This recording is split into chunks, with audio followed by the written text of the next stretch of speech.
We all know that music is a big element to any fair, festival, or rodeo. Today, we're going to learn the ins and outs of booking from big names down to the tribute bands. Stay with us. Welcome to Festival Soup, the podcast for festival, fair, and rodeo professionals. Join your host, Mike Baxter, a certified festival and event executive, as he brings you interviews from industry leaders, expert advice, and the latest updates from the world of fun-filled events. Whether you're working on a startup or managing an established, long-running event, Festival Soup has the ingredients for success. Welcome to Festival Soup. Today we're going to be talking about booking talent. Our guest is Glenda Black with TSE Entertainment over in Austin. How are you? I'm doing great. How are you guys? Doing terrific. I guess we haven't seen each other since the Festival and Event Association Conference last November. Yeah. So it's good to see you. Yeah, good terrific. to see you too. So give us a quick history of TSE Entertainment and what it is you do. TSE Entertainment started as Texas Sounds Entertainment in 1975 by a guy of the name of Mike Sandberg.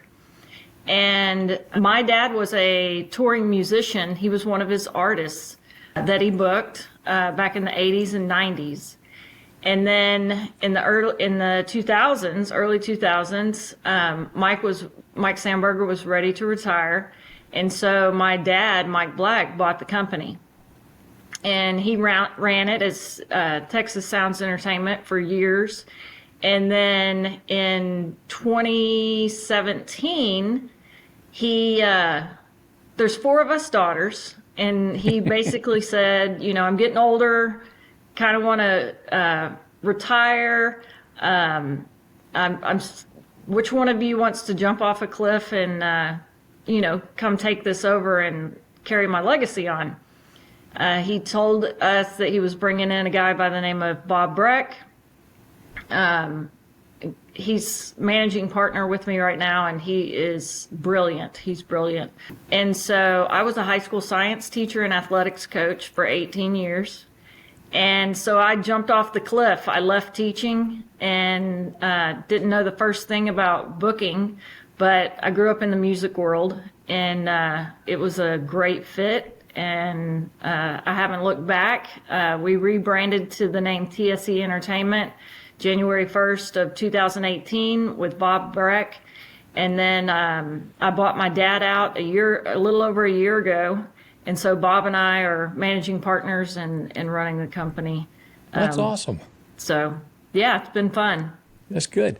In a couple of our previous podcasts, we've talked about the advantages of using a professional, reputable agency to book your talent versus trying to do it yourself. Give me your take on that. A lot of clients come to us, and they're either new to the process or it's a very time-consuming process. So having somebody, an agency like TSE, who's knowledgeable in the process. We have very long-standing relationships with agencies and agents such as WME, CAA, UTA, all of the big ones and the small ones. We can leverage our buying power because we buy so much talent. We can typically negotiate good pricing. And then someone like TSE, we kind of have a niche. We don't just book something and then you don't hear from us again until, way later in the process when the show gets close. There's a lot of steps that we help clients with, and we'll talk about some of those here in a little bit. So those are the advantages of hiring an agency like us. Yeah, I understand. Let's start with the decision-making process. When it comes to a festival or a fair booking, more goes into the whole process than just what kind of budget you've got to work with. So can you go into some of that, some of the things that people in our industry need to consider?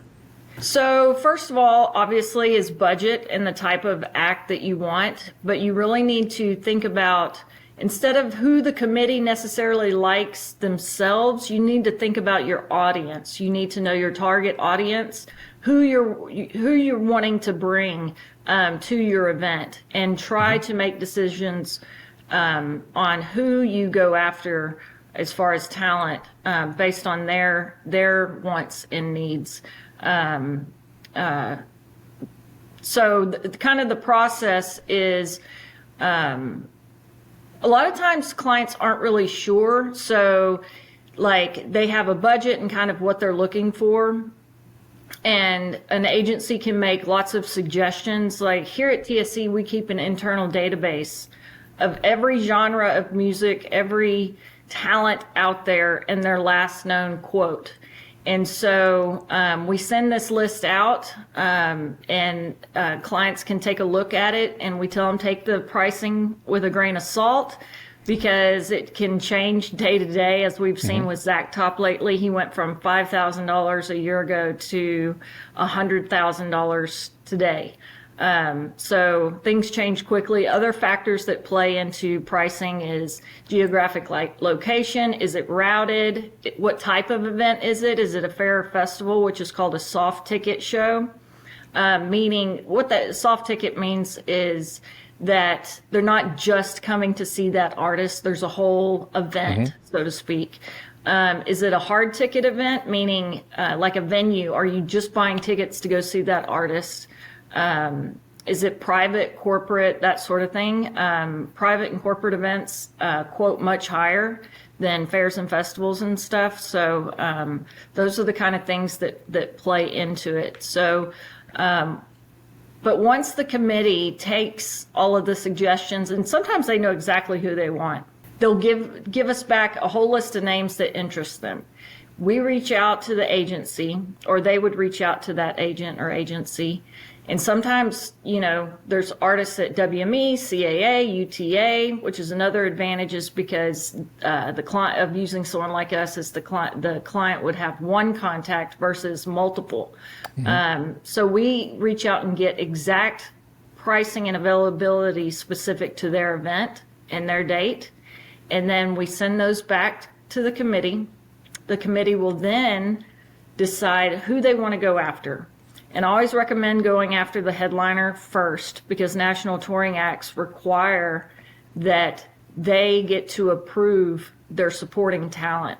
And so you want to book the headliner first. And from there, you'll want to make an official offer.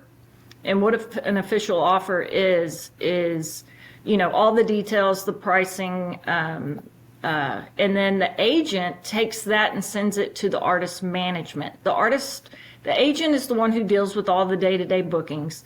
Management is the one that is deciding the career choices for that artist. And so the management is the one who actually makes the final decision. On an official offer, I always recommend putting an expiration date, because if you leave an expiration date off of an offer, they can hold on to that offer for a long time. And with an expiration date, I typically will recommend 2 weeks. So you'll get a yes, no, or a counter offer sometime during that time. Sometimes they'll ask to extend, the offer expiration, which, a lot of times we'll work with them. And then sometimes during the offer process, they'll ask for additional information in addition to what's on the offer, and they call those deal points. If they ask you all those questions and deal points, it's usually a good sign that it's moving in the right direction. And then once the offer is accepted, it'll move on to the contract phase. So when we get to the contract phase, then there's a rider that comes along with the contract. So can you kind of walk us through a few of the things people should be looking out for in the contract and in the rider? Okay, so once the contract comes and the rider, so the contract terms that typically are not negotiable are things like the bad weather clause.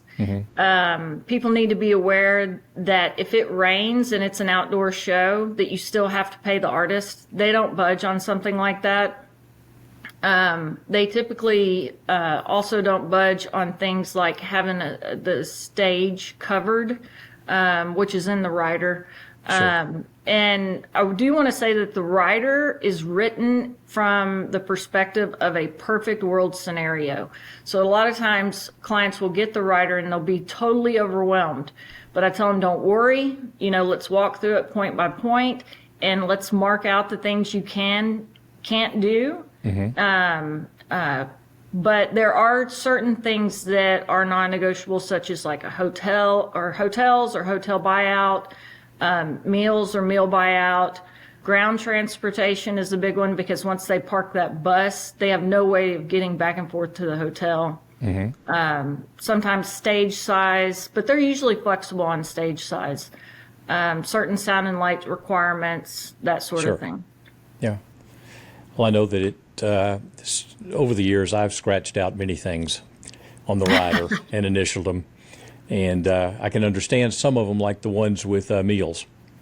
They, in a lot of cases, will actually have written into the contract, no spaghetti or lasagna. So apparently they perform a lot for church socials and things like that. So I don't know what to tell you. So, and then you said that, communication is a very important part of this whole process. Yeah. Yeah. Tell me about that. Between who's buying and who the performers are. Okay, so communication is key. So once the contract is executed, one of the first things that I do is reach out to the production company that is hired, and I connect them with the tour manager or production manager. Sometimes those are one and the same. The production manager, if they are separate, the production manager is the one who deals with the technical side of things, and then the tour manager deals with everything else, like meals and load in, sound check, all of that. But you want to make sure that the production company and the artist are on the same page.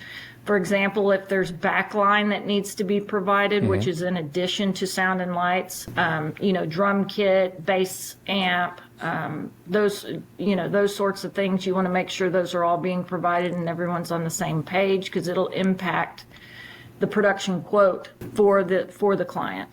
Yeah. Another huge part of communication is on marketing. Clients need to, so they'll get the artist assets. First of all, always use the link that the agent provides you, or management, because you can't just go grab something off the internet. So you want to use those approved assets. And then, you design like your digital poster and things like that. And you'll need to send those to management, which is different than the tour manager. Management is the one who decided, yes, that the artist will do that show. And they'll review your artwork or, your marketing plan. They'll also approve the announcement date, because a lot of times the artist wants to announce at the same time. So you want to make sure that's coordinated. One of the things they're checking for, like on the digital poster, is there's a term called, and you'll see it in a contract, called 100% headline billing. Mm-hmm. And what that means, it sounds kind of fancy, but really all it means is that the headliner's photo, logo, name are the largest on the poster, where like the direct support would be like 75% of that size, so it'd be a little smaller, that sort of thing. So they check for all of that. They want to make sure that the branding of their artist is done in a professional way. So they're looking for quality products in the marketing. Yeah. So, we're going to take a real quick break for just a second to hear from our sponsor, and we'll be right back. Ready to elevate your event to the next level? Partner with Certified Festival and Events Executive Mike Baxter and Texas Festival and Tourism Consulting to transform your festival or fair into an unforgettable experience. With a track record of success at renowned events like the Midland County Fair, the Texas Blueberry Festival, the McAllen Holiday Parade, the Lubbock Arts Festival, the Texas Crab Festival, and the Great Texas Mosquito Festival, Mike brings unparalleled expertise to your event planning and execution. From event evaluation and development to strategic marketing, public relations, and award-winning photography, Mike is your go-to consultant for making your event shine.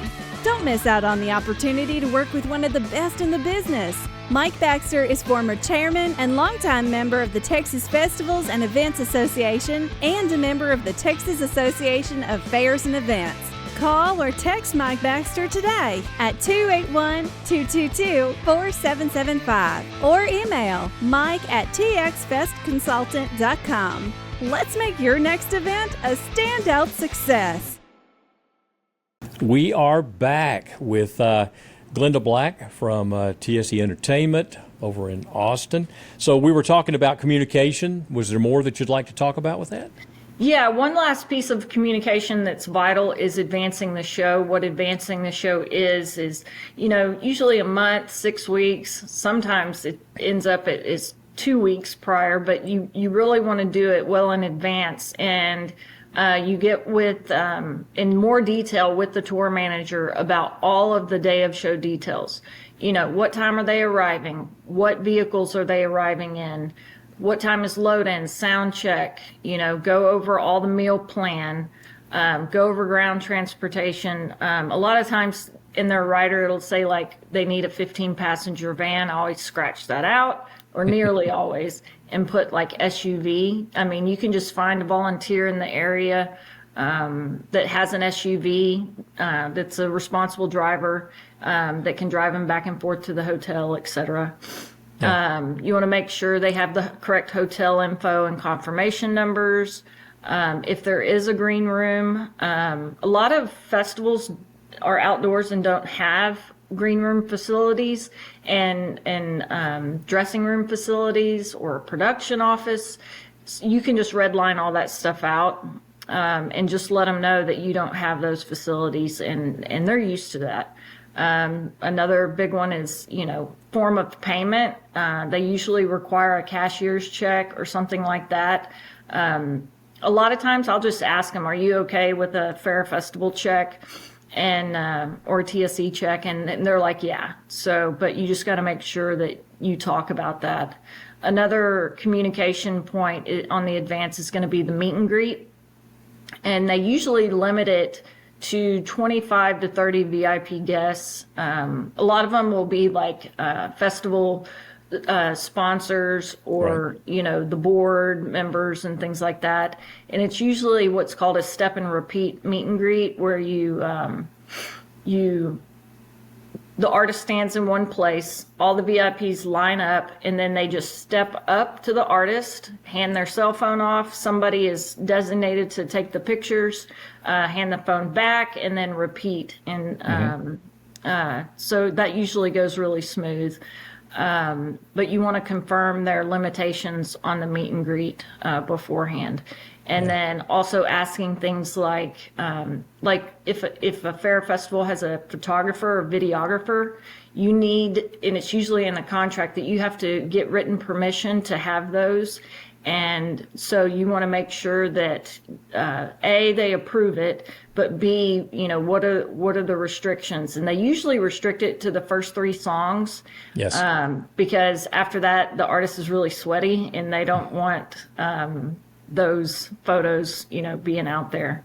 So and I've always found, communication is key. Yeah, when I'm shooting photos at a festival, I've always found it's really important to meet the management on the performer side so they know who you are and get their permission if you're going to walk up on the back side of the stage and get a shot or two before, or while they're performing. So Right. They know who you are and you aren't escorted away and never to be heard from again. So Exactly. that's a good thing. And cell phones, I get the question a lot, are cell phones okay? Yeah, cell phones are fine. It's usually, more of the professional style that you need to get the confirmation with. Yeah. One thing that when we had talked prior to this, you said that folks really need to understand the difference between an agent, management, tour manager, and other, important personnel that you're going to be dealing with. Can we do a real quick Yeah, so primer let on me that? just Yeah. kind of summarize, and I've touched on some of this. So the main one you'll start with is the booking agent. Let's say you're not using a company such as TSE. You'll have multiple contacts. You'll talk with the booking agent. And then once the contract phase is over, you will communicate with management, which is the one that you're going to be talking with on marketing, announcements, that sort of thing. And then the third one is the tour manager. And sometimes there's also a production manager. So those are the tour manager deals with the day of show details. So those three different contacts are important to understand their differences in their roles, because they'll have different, emails and things like that. Just like with us, with fairs, festivals, rodeos, special events, we have our own network of friends and folks that we see once a year at the trade show and things like that. But performers, folks that I've worked with before, they know each other as well. Yeah. So what is it that, we don't want to get a bad rep for putting on a bad show or not treating a performer well. That's just, we want people to want to come and perform for us. So what are some things that, these venues, these events can do to really make the performers feel like they're welcome there and that you're doing a good job to make this be the best show that it can be? I have asked this question many times of artists, and the biggest one is food. They are on the road.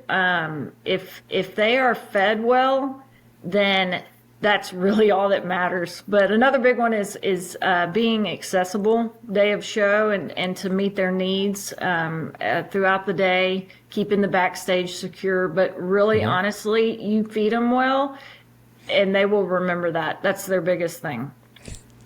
Never thought of that before. Yeah. All these other things, all these other little things, but yeah. So well, that's great. Well, let's kind of change direction a little bit. We've talked about the big bands and things like that, but the new trend that has really come on is tribute bands.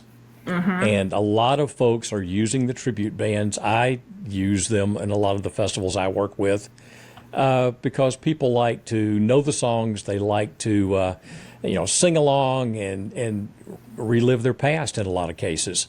So, tell me what's going on with tribute bands. So tribute bands are extremely popular and successful, especially the ones that are genuinely tribute bands and not just cover bands, but they are bringing the full experience of the real thing from that era or that band. And they already have an established audience. Like Taylor Swift is real big right now. The Beatles, AC/DC, Guns N' Roses, George Strait right now, Derek Spence, huge.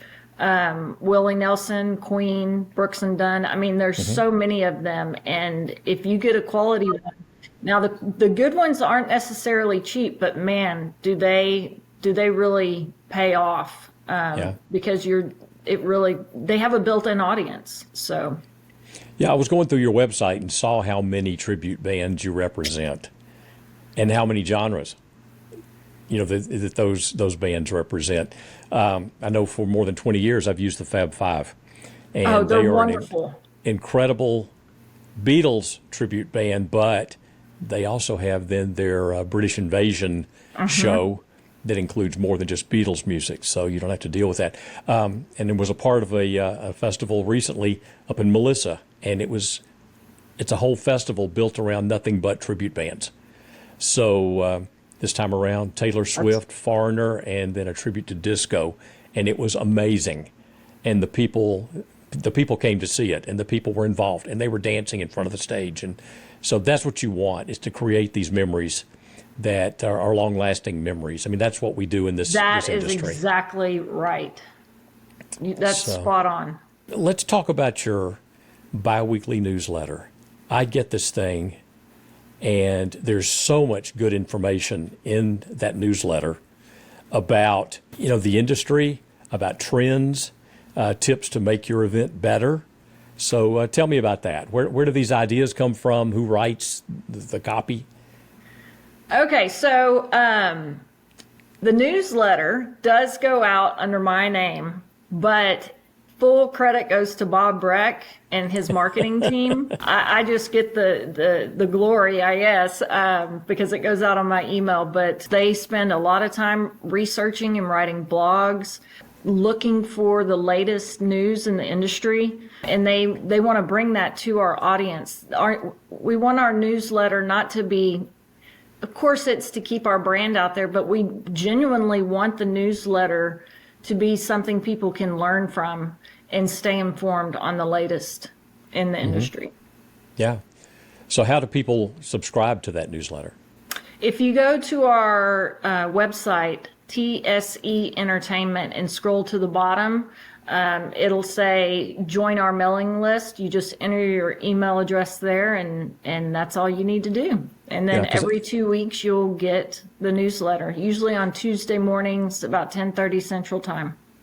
Because I know that, in the weekly blog that I do, Fest Tips and, Talking Tips, I have on several occasions used articles from that in my weekly blog and then given credit back to TSE Entertainment. So it's got some good stuff in it. Thank you. Yeah, it's got good stuff in it.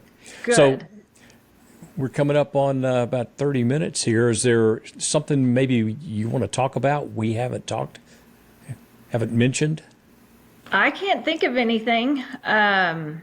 We've packed a lot into this short time. That's why I'm asking. Yeah, we did. I hope this can help people who are new to the booking process, help them walk them through it, and so it's easier for them in the future. So that's great.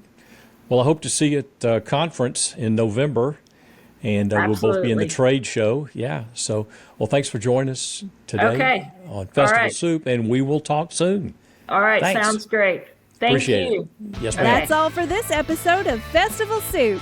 We hope you enjoyed our tasty serving of festival insights and advice. If you liked what you heard, be sure to subscribe on your favorite podcast platform and leave us a review. Your feedback helps us continue to bring you the best content in the industry. For more tips, trends, and updates, visit our website at www.festivalsoup.com. Thanks for tuning in, and remember, great ingredients make for a tasty festival soup. See you next week.